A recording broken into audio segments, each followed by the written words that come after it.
avec nous. Bon, quelqu'un m'a dit une fois qu'il n'y a pas de grands ni petits hommes de Dieu, juste des hommes, c'est Dieu qui est grand. Mais parfois, on trouve des gens là qui laissent beaucoup plus de place pour Dieu que d'autres personnes. Et ça, c'est un homme qui laisse beaucoup de place pour Dieu dans sa vie. Il était pendant 10 ans, wow, pendant 10 ans, il était pasteur du temple de Belleville. Et pendant cette période-là, avec son épouse Anita, on a fait leur connaissance et on était vraiment privilégiés de profiter de leur amitié. Et j'aimerais juste dire en introduction pour Charlie que c'est un vrai leader. J'étais toujours impressionné par la capacité qu'il a de mettre en place des équipes, des équipiers, de les inspirer, de les mener, mais aussi de les libérer dans leur destin individuel, tout en maintenant quand même une bonne cohésion dans l'équipe. Et si vous voulez, j'ai pris, en regardant ce qu'il a fait, j'ai dit, Seigneur, c'est ça ce que je veux faire. Je n'ai pas les mêmes capacités de lui, mais par la grâce de Dieu, ce qu'il a construit m'a servi de modèle. Alléluia. Et je me souviens le jour où je me plaignais que la tâche administrative était devenue trop grande pour moi dans l'Église. Et en regardant comment il a bâti son équipe, il m'a dit, Robert, tout ce qu'il te faut est déjà présent dans l'Église. Il faut juste prier Dieu et puis ouvrir les yeux. Et j'ai dit, ah bon? Non, non, non, je ne crois pas, Charlie, tu ne connais pas mon Église. Non, non, non, non, non, j'en ai pas, j'en ai pas. Et vraiment, c'était pour moi un moment, un point tournant dans le parcours de notre ministère. Et quand je vois tous les ministères qui existent dans l'Église aujourd'hui et ceux qui sont en route à être libérés, je dis Seigneur, merci, alléluia, parce que cette inspiration est venue d'une source et c'était Charlie Cleverly. Il porte une véritable onction apostolique. On dit pasteur ou recteur, pasteur de l'église anglicane à Oxford. Une très grande église avec une vision d'implantation d'église. Et puis, je vous demande maintenant de vous lever et d'accueillir très chaleureusement le pasteur Charlie Cleverly.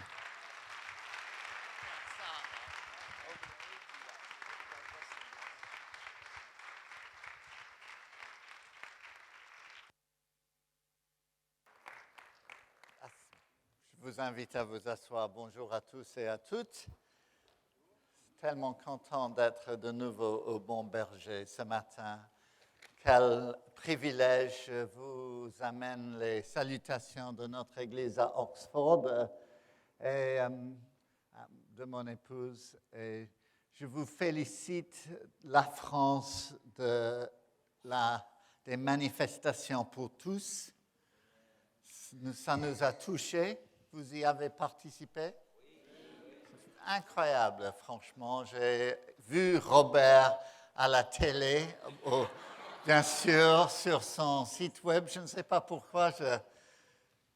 Il m'a envoyé un petit message pour dire je suis là devant le machin et voici toute la foule qui est là et c'est incroyable. Et donc j'étais ému, hein?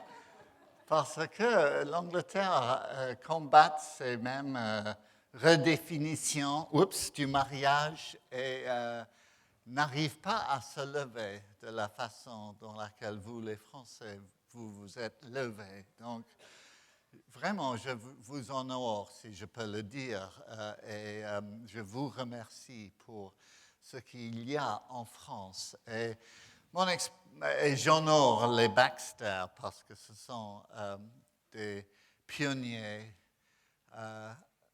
de mes héros, franchement. Donc, merci pour votre exemple. Et, amen. Amen.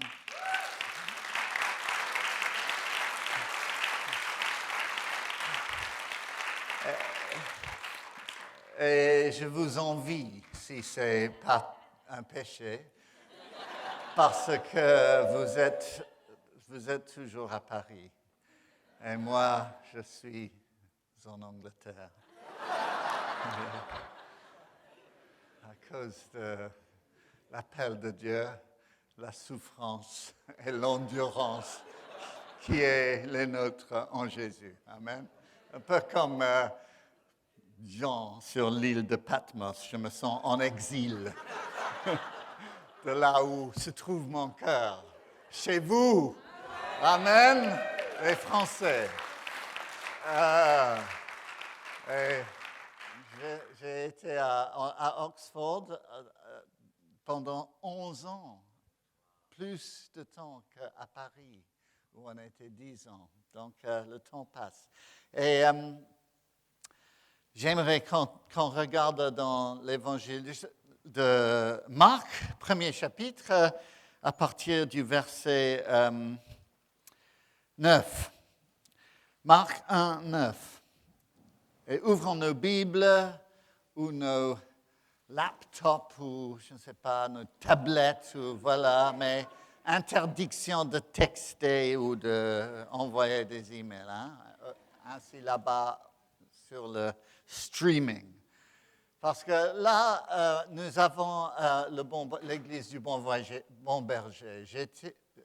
Laisse-moi lire la parole de Dieu. En ce temps-là, Jésus vient de Nazareth en Galilée.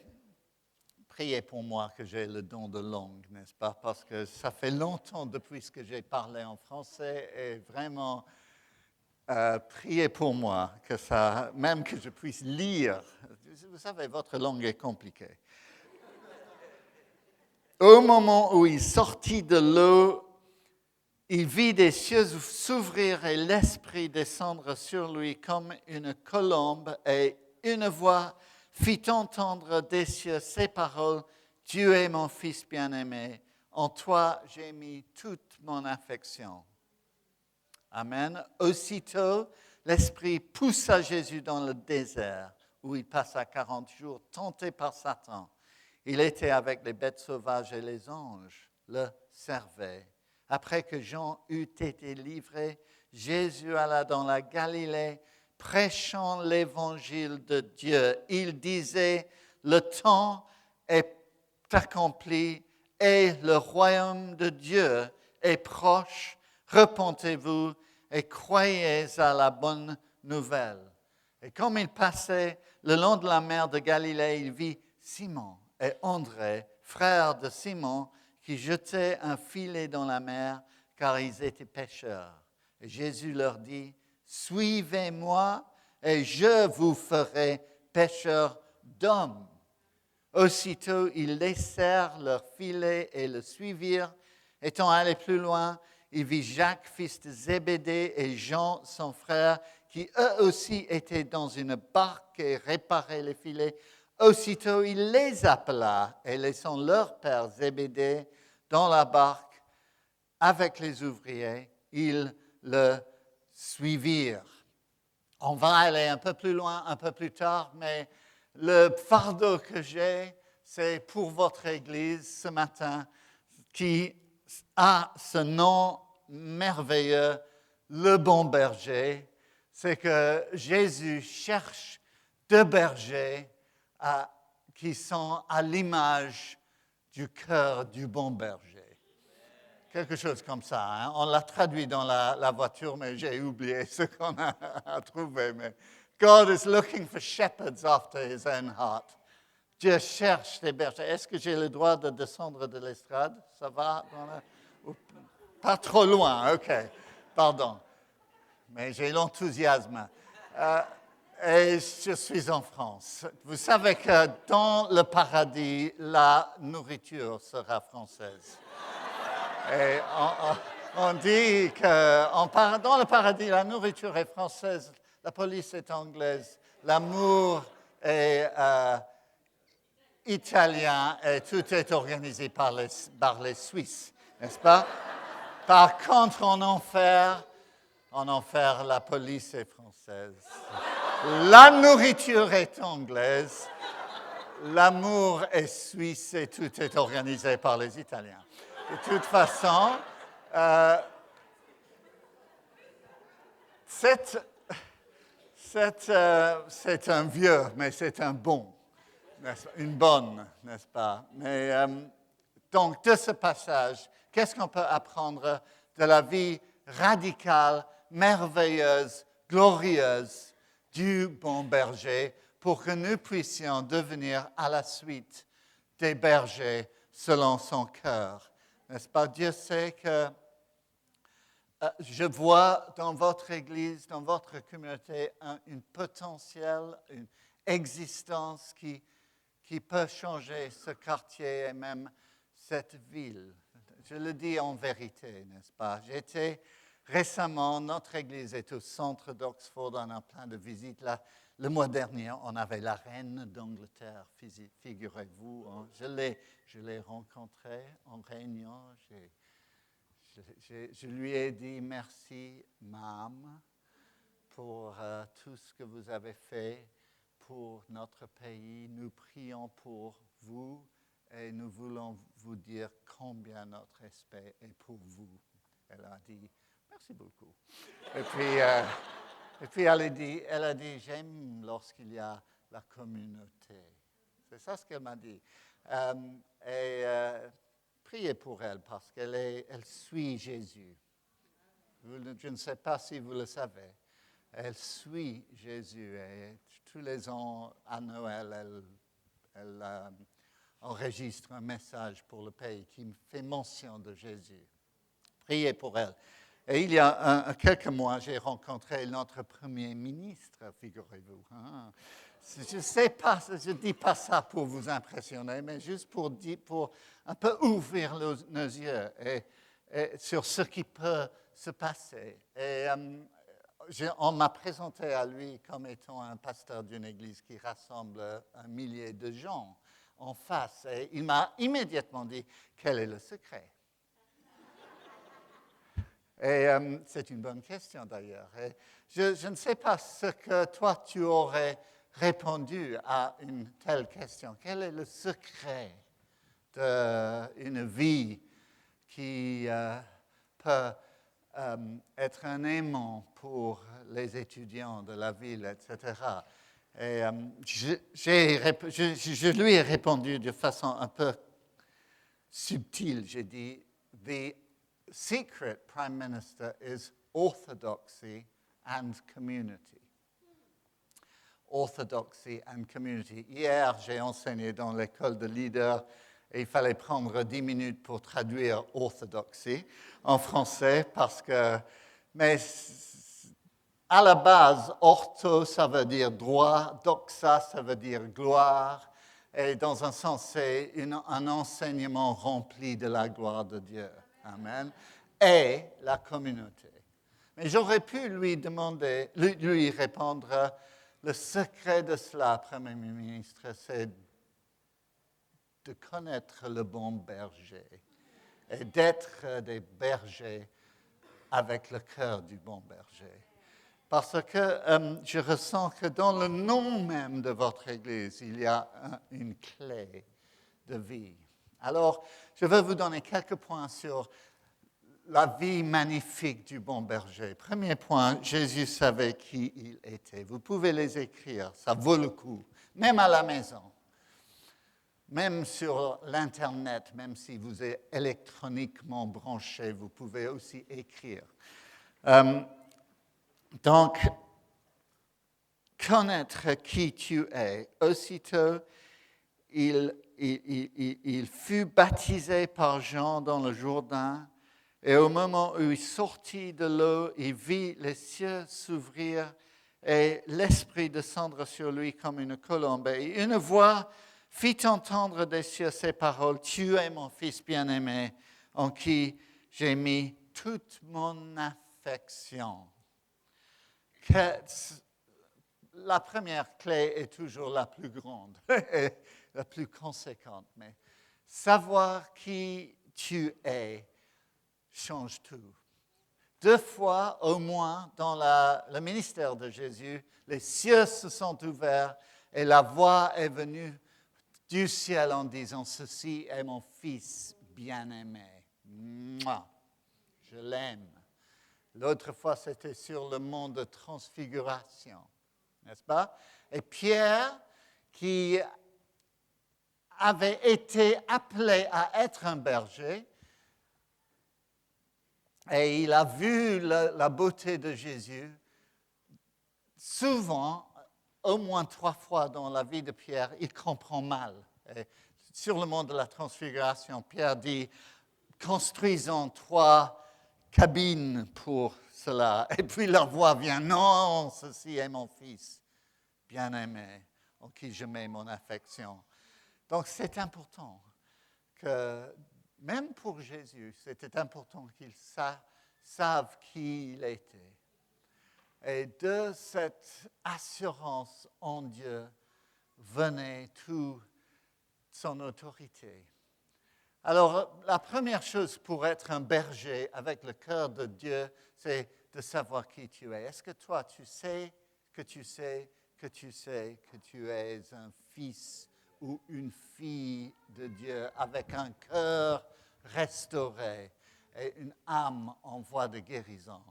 Je vais revenir à cela, mais c'est dans un sens, il y a beaucoup de pasteurs, beaucoup de bergers qui ne savent pas qui ils sont et ensuite ils agissent comme des gens sans sécurité, peuvent facilement tomber en colère ou avoir de la crainte dans leur tripes et qui ne posent pas la question à Mel, mais qu'est-ce qui se passe?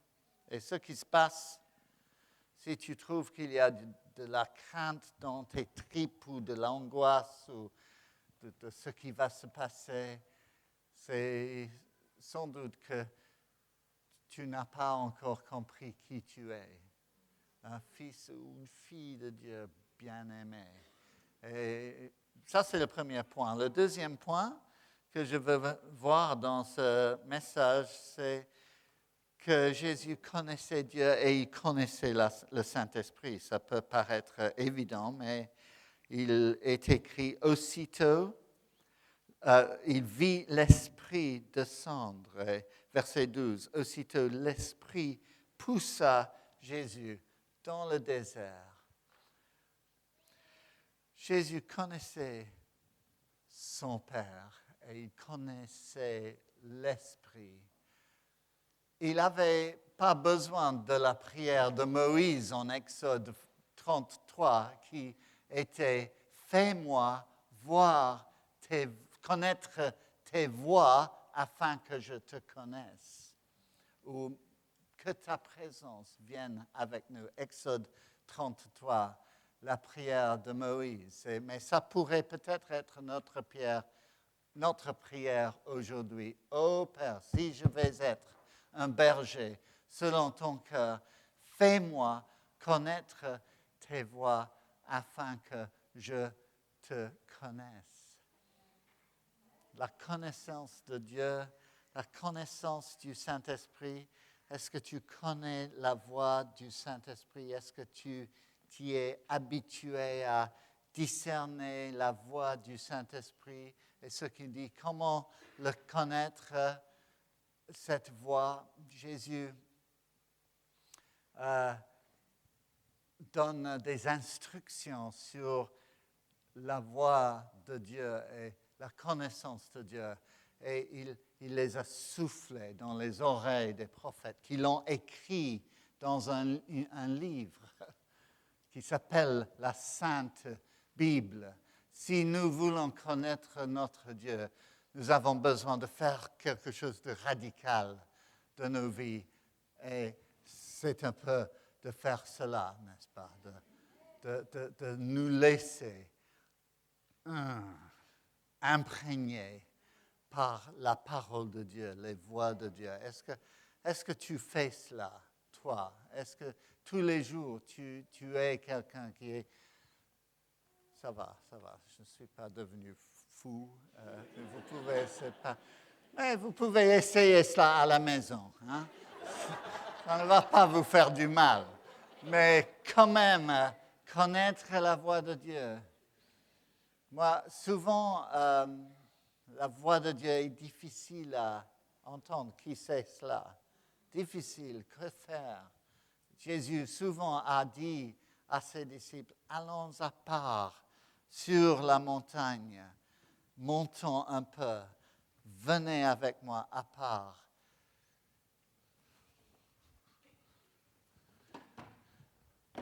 plus haut, n'est-ce pas? Souvent, il nous incombe de nous séparer, d'aller plus haut dans un sens, de chercher Dieu. Et donc la semaine dernière, j'étais à la retraite 4 jours en silence, figure-toi. Hein? Tu as fait ça? Catherine, tu aimerais cela, n'est-ce pas? En silence devant Dieu, car be still and know that I am God. Comment est-ce qu'on traduit cela? Ça vient des psaumes, allez-y. Soyez calme, ça m'étonnerait. Et sache que je suis ton Dieu. C'est quoi? Alors, je vais donner 1 euro aux premières personnes qui peuvent le traduire. Hein? Be still. Alors, je ne sais pas. C'est peut-être sois calme. C'est probable. Pardon, pasteur, je ne voulais pas t'insulter. Que Dieu me vienne en aide. C'est quoi? Gardez silence et sachez que je suis Dieu. Gardez silence. Mais connaître ton Dieu, connaître sa voix. 3e point, n'aie pas peur du désert. Immédiatement, l'Esprit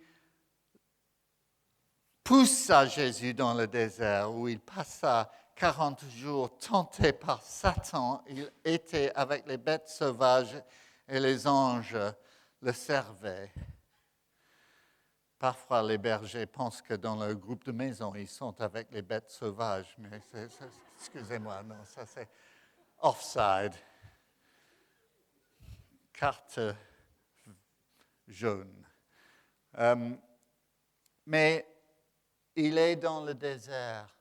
Et chaque berger qui va être un bon berger à la suite de Jésus va passer par des temps de désert. Qu'est-ce que cela peut vouloir dire? Le décès d'un proche, le départ d'amis, la rupture d'une relation, même d'un mariage peut-être pour certains dans la salle. Et peut-être le décès de quelqu'un dans un accident ou suite à une maladie et un choc qui peut même amener à la déprime. Ensuite, un temps de désert. Et Dieu, dans sa bonté, peut nous amener même dans un désert. Dans le livre du Cantique des Cantiques, on parle de la nuit, de l'hiver, du désert et des eaux. Ce sont des images de paysages difficiles. La nuit ténébreuse de l'âme, ou l'hiver où rien ne pousse, ou le désert où on pense qu'on va peut-être devenir fou. Comme Jésus d'ailleurs, dans le désert, il entendait les voix qui lui disaient de se jeter d'une montagne. On pourrait le lire comme ça, le désert. Les eaux. L'année dernière, on a dans notre église vécu un moment où j'avais une assistante. Robert parlait de secrétaire, je pense, et elle avait 34 ans. Un jour, un policier est venu dans ma maison pour me dire « Est-ce que vous connaissez Joanna Braithwaite ?» J'ai dit oui. On a raison de croire qu'une personne répondant à ces descriptions a été gravement blessée dans un accident de vélo. Et puis il a dit « Oh, je suis désolé de vous dire qu'elle est décédée. » Et mon épouse était là, elle a secoué la tête, elle a pleuré, elle a crié, elle a dit « Mais ce n'est pas possible. » Alors, un camion de ciment ou de béton plutôt, l'a écrasé. Et elle avait 34 ans, elle connaissait Dieu, elle avait donné sa vie à Dieu. Et dans un instant, toute la communauté entrait dans une nuit. Surtout ses parents, dont elle était un des deux enfants et qui n'avait pas de petits-enfants. Toutes ces conséquences qui viennent dans nos vies de choses pareilles, les temps de désert. Jésus est passé par ces temps. Et un leader qui va être un berger, selon le cœur de Jésus, ne va pas être épargné de temps de désert. N'aie pas peur de cela, car c'est dans ces temps de désert où Dieu vient proche de nous. Ça peut prendre du temps, ça peut prendre des mois. Moi, ça peut prendre... J'ai l'expérience, peut-être que je l'ai racontée, je ne pense pas la dernière fois où j'étais là, où nous avions deux filles et puis un garçon. Et lorsqu'on était en formation pour être pasteur, notre garçon est mort dans la mort subite du nourrisson à 9 semaines, pendant qu'on était en formation pour devenir berger. On a été aux États-Unis, on était loin de la maison et puis on est rentré pour savoir cela. Et cela nous a plongés dans un désert, une nuit. Les eaux sont venues sur nous. Et quelqu'un est venu vers Anita pour dire, écoute, cela peut prendre des années, 4 ans peut-être, pour t'y remettre. Est-ce que cette personne avait raison? En fait, ça a aidé Anita, car elle ne se sentait pas sous pression de guérir, mais de travailler et de marcher dans le deuil. Mais un jour, justement pour moi, 3 années plus tard, j'étais dans une réunion où quelqu'un prêchait sur le Saint-Esprit. Et à la fin de la réunion, ou pendant le temps de ministère, peut-être ça pourrait être la même chose aujourd'hui, ce prédicateur est venu vers moi pour dire, est-ce que tu cherches quelque chose de la part de Dieu aujourd'hui? Et j'ai dit, non, pas particulièrement. Laisse-moi prier pour toi. Donc, il a imposé ses mains sur mon cœur. Et là, c'est comme si les cieux se sont ouverts. Et j'ai dû m'asseoir. Et puis, j'ai dû m'allonger, même dans une église anglicane. Le poids de la bonté de Dieu était sur moi. J'ai entendu comme une voix du ciel me disant, Charlie, tu ne vas pas comprendre ces choses jusqu'à ce que tu sois au paradis. Mais tu es mon fils bien-aimé, en qui je mets mon affection. Et donc j'ai pleuré, j'ai ri, j'ai été guéri. Mais ça prenait du temps dans le désert. Un berger qui veut être un berger, selon le cœur de Jésus, doit savoir qui il est, connaître la voix de Dieu et ne pas avoir peur du désert. Donc, si tu es dans le désert ce matin, si tu es dans les eaux, ne te dis pas, il ne faut pas que je sois là. Non, non, non, non. Non, je ne suis pas dans le désert, je suis content. Ah! N'est-ce pas? Il y a beaucoup d'hypocrisie dans les églises, mais que nous soyons un endroit de sain et sauf pour dire la vérité, même si que je suis, la vérité, c'est ce que je suis dans le désert. Si tu pries pour quelqu'un qui est dans le désert, il ne faut pas nécessairement dire « sors de là !» mais plutôt que Dieu soit à côté de toi dans ce temps. Et le Cantique des Cantiques nous dit qui est celle qui sort du désert s'appuyant sur son bien-aimé? Cantique des, 3 fois dans la Cantique des Cantiques, on a ça. Est-ce que toi, dans le désert, tu as appris à t'appuyer sur le bien-aimé? Ce n'est que dans le désert qu'on peut apprendre ce genre de choses, dans un sens. Lorsqu'on sort, on n'en a plus besoin, dans un sens. 4e point, connaître ton ennemi. Le diable était là pour harceler même le Fils de Dieu. J'ai un ami, Philippe Jaurès, qui me disait, lorsque j'étais à Paris, qu'il s'amusait à imaginer, si lui était le diable, ce qu'il ferait pour embêter les bergers. C'est bizarre, mais on peut comprendre, n'est-ce pas? Alors, si tu étais le diable, tu attaquerais les bergers afin que les brebis s'en aillent. Donc, je parle à tout le monde comme berger en potentiel. Lève-toi, lève-toi, lève-toi.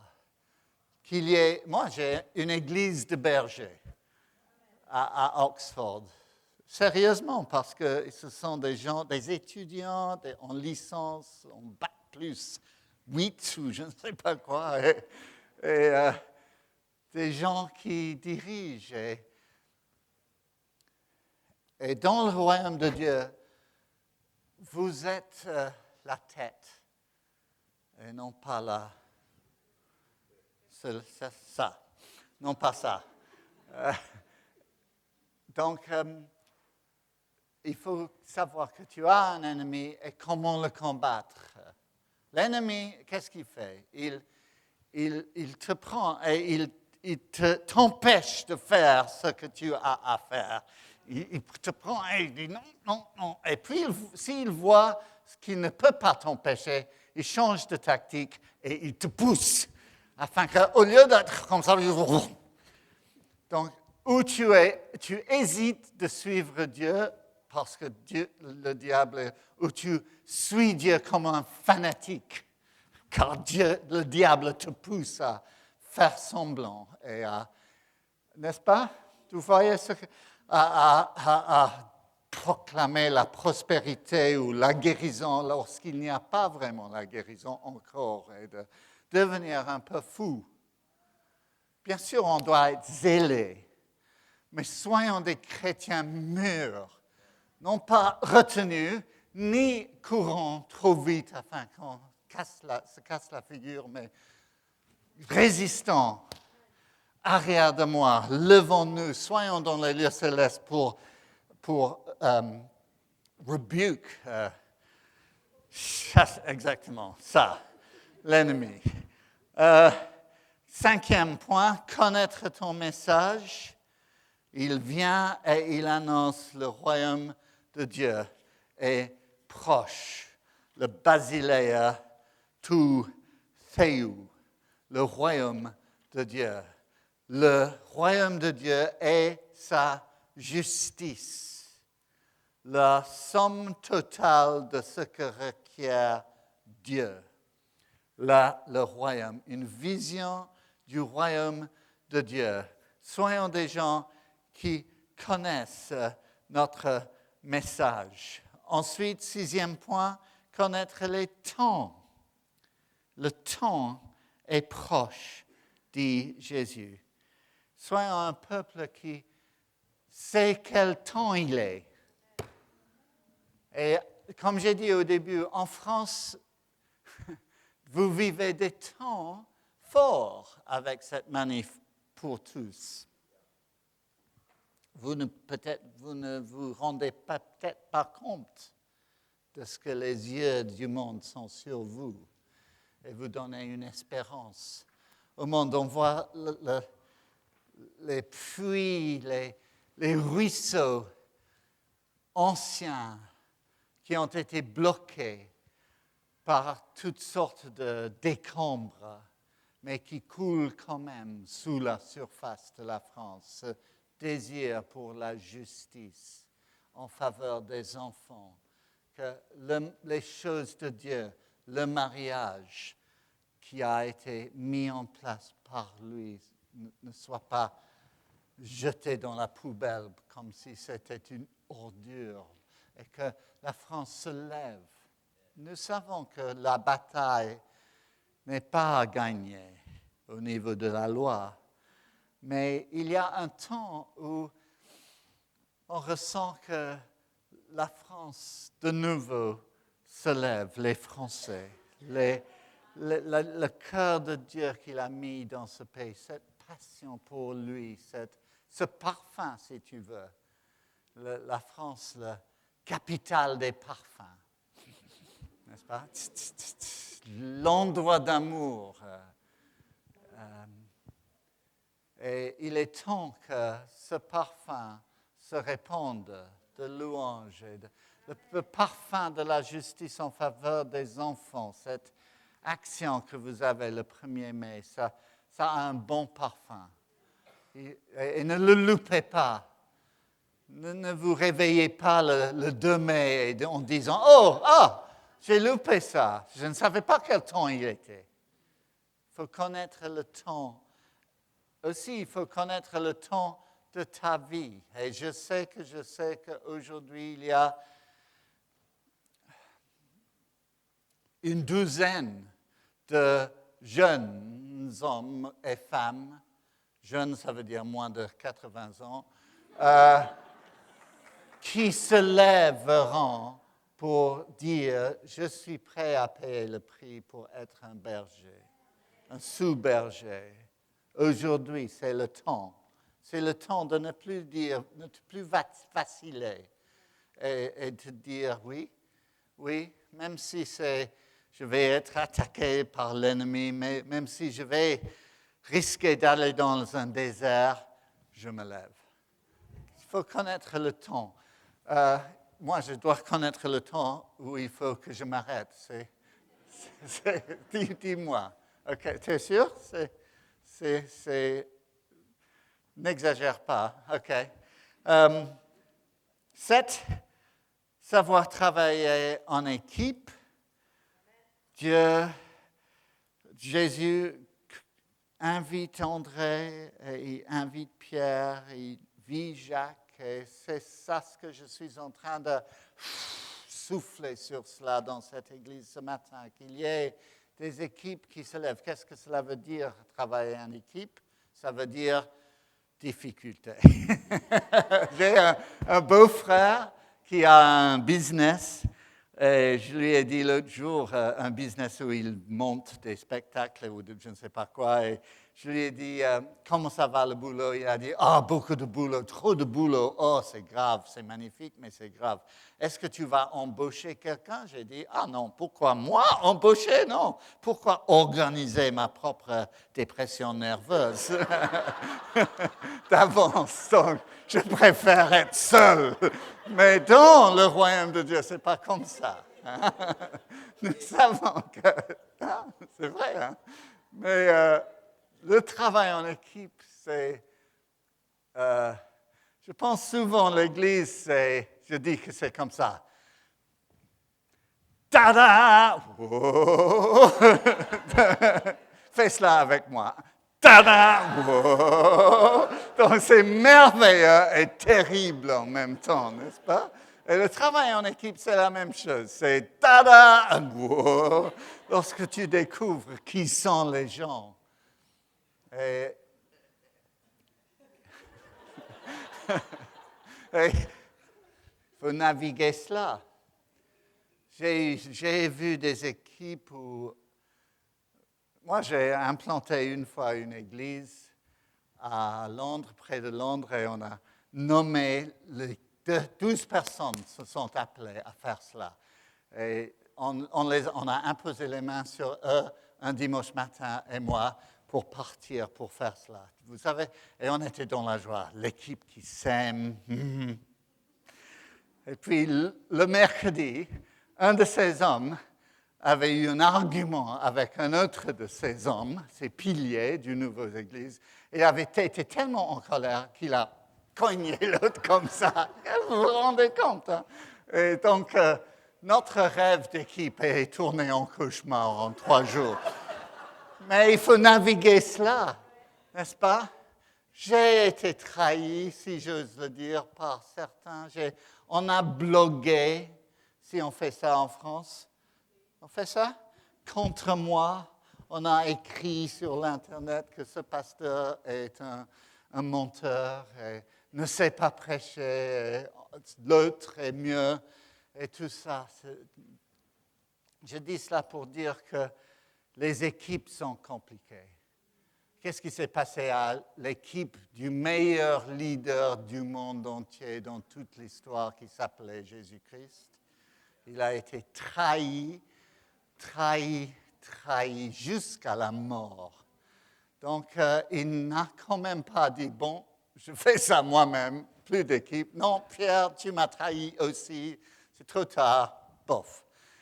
Il a quand même choisi équipe. Pourquoi? Parce que lui, il est équipe. C'est sa nature. Il s'appelle la Trinité. Et donc, supportons cet glorieux enjeu d'être en équipe. Huitième point. 8, alors il faut suivre après.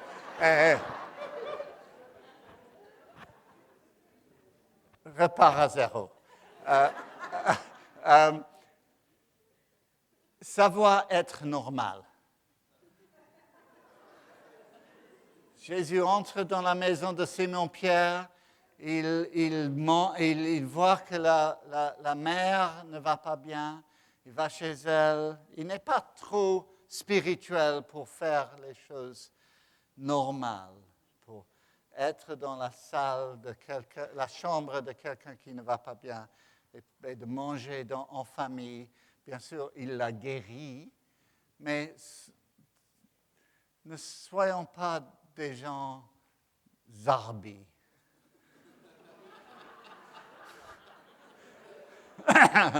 Amen. Soyons... Comment est-ce qu'on nous appelle l'Église du Bon Berger? C'est quoi comme Église?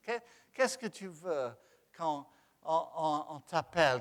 Quel genre de chrétien est-ce que tu veux être? Est-ce que tu veux être pentecôtiste ou baptiste ou réformé? Non. Ou charismatique ou je ne sais pas. Qu'est-ce que tu veux être? Victorieux? J'ai un conseil pour vous. Hein? Sois un chrétien. À Antioche, les disciples ont été appelés pour la première fois chrétiens. Chrétiens, des images de Jésus. Sois normal. Si Jésus a été normal, je pense que surnaturel, non, normal. Et rempli de tendresse. Ça veut dire rempli de tendresse pour les gens en difficulté. On voit le soir, verset 32, après le coucher du soleil, on lui amena tous les malades et les démoniaques, et toute la ville était rassemblée devant sa porte, et il guérit beaucoup de gens qui avaient diverses maladies. Être normal, rempli de tendresse, rempli de la puissance de Dieu, la vie chrétienne normale. 9e point, savoir prier. Vers le matin, verset 35, il se leva, sortit pour être dans un lieu désert où il pria. Savoir prier, et je veux dire vraiment prier. Vraiment prier. Je ne veux pas dire comme la famille qui a des invités le dimanche matin, je raconte toujours ça. Et ils veulent impressionner leurs invités parce qu'ils sont de bons chrétiens. Donc, avant le repas, ils se disent, on va prier. Et la petite Jessica va prier, elle a 6 ans. Et Jessica dit, maman, je ne sais pas quoi faire, quoi dire. Et sa maman dit, tu n'as qu'à prier la prière que papa a priée ce matin. Et donc, les invités sont là. les parents. Et Jessica dit, oh mon Dieu, nous avons ces gens affreux qui viennent manger aujourd'hui.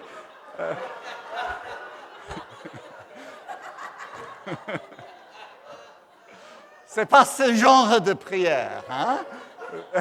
Mais beaucoup de couples, le niveau de leur prière, c'est à peu près ça.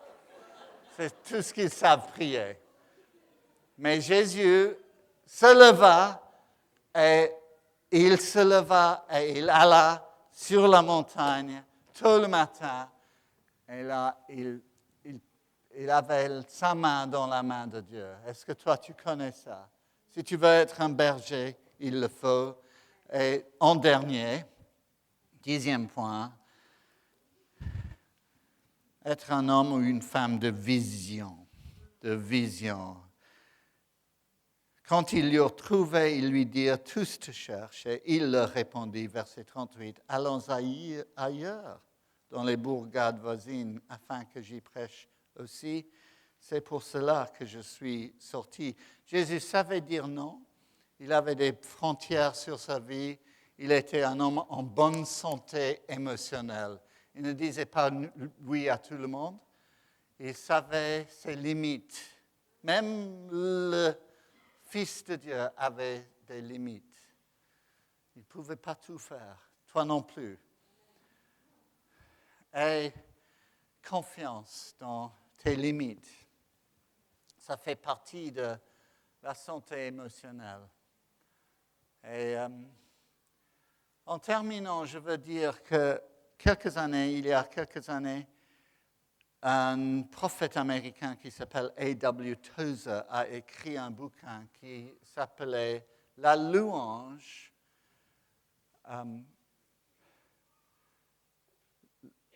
Le trésor qui manque dans l'Église évangélique.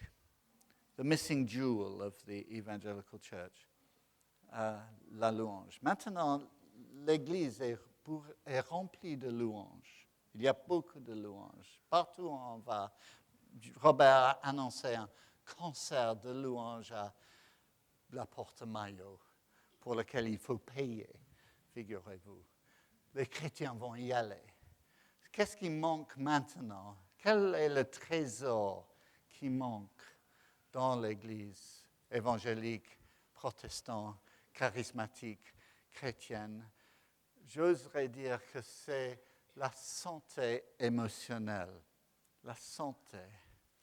La santé. Pierre avait répondu oui à l'appel de Dieu pour être un berger. Mais au bout de quelque temps, il a renié Jésus. Elle a même sorti une épée. Il a essayé de tuer quelqu'un. Et beaucoup de chrétiens sont comme ça.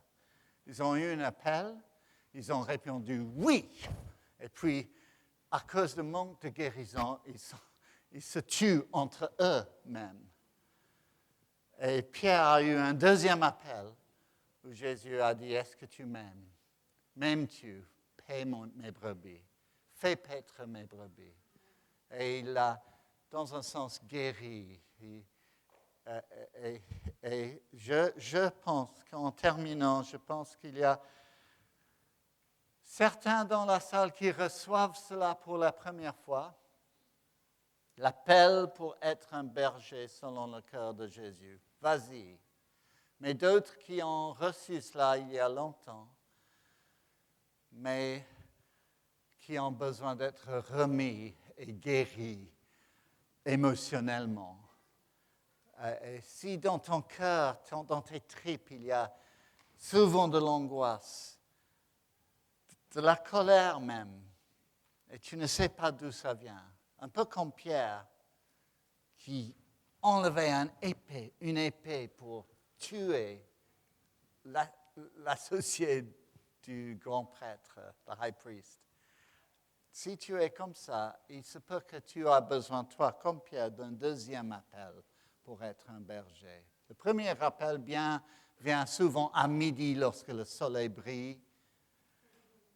Le deuxième appel vient au cœur de la nuit, lorsque tout est sombre et tu te sens que tu es dans un échec constant. tu as échoué. Et les grands rêves que tu avais se sont tournés en cauchemar. Et c'est dans ces temps où Dieu souffle. Viens, ma bien-aimée. L'hiver est passé. Le printemps arrive. On prie. L'équipe va revenir de louange. Levons-nous. Seigneur, nous te demandons. Alors dans la salle, si tu dis oui, je veux être berger à la suite de Jésus, lève ta main et dis oui. Si tu veux dire oui, Seigneur, nous te demandons que tu viennes dans ce temps de louange maintenant, dans ce temps de réponse de nos cœurs, pour oindre puissamment de ta présence celles et ceux qui veulent être transformés en berger selon le cœur de Jésus. C'est toi qui peux le faire. Tu peux souffler dans les cœurs. Tu peux amener ta lumière dans les fins ténèbres de vie. Maintenant, tu peux guérir ceux qui sont à l'échec. Viens, Seigneur. 독한 하셨니